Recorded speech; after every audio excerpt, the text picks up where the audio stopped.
Yesterday, I was talking to a friend of mine who's from Italy in Bologna, and it was very heartbreaking to hear what they're going through. And I've been in touch with my other friends in Italy as well, in Florence and in Venice, and it's completely shocking what's happening there because of coronavirus. So this friend Dario, he's a very successful businessman, has a very large international presence, and he was just frustrated and upset at the fact that he's been imprisoned in his house, and he can't go out, he can't do his work. He's part of so many businesses, and he needs to meet people and get things going, and this whole coronavirus thing has basically hijacked everything that he does on a normal day.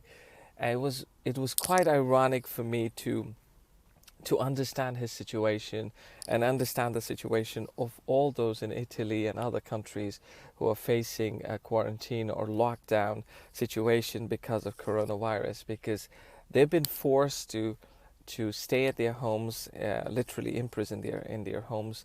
Some imprisoned in ships which were out on a cruise, some imprisoned in hospitals, some imprisoned in areas, etc., etc.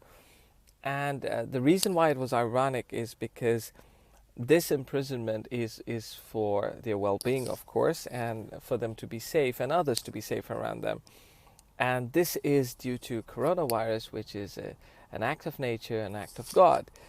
And I really think that all of those who are in this situation today and feel very frustrated and upset, I'd like you to think about those who in this world are imprisoned not out of act of God or nature, but because of act of man or a powerful nation.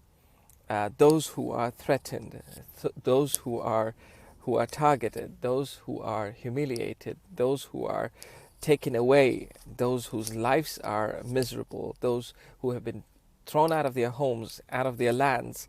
Uh, these are the people who are suffering and continue to suffer, not because of any act of God.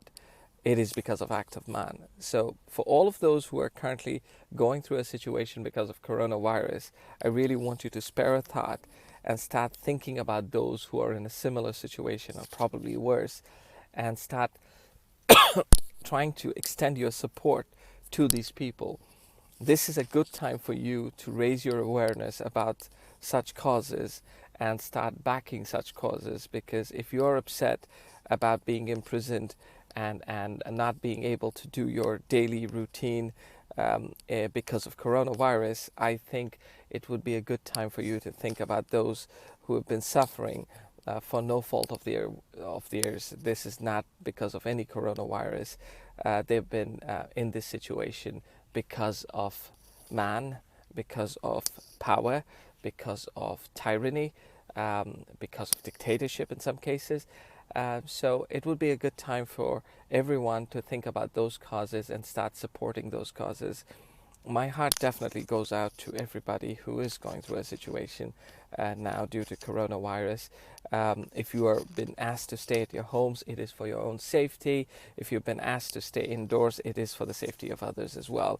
So this will pass, and you will come and see the rainbow at the end of it, and everything will be fine. So use this time to be with family and do things that you never get a chance to do because of your busy routine and schedule.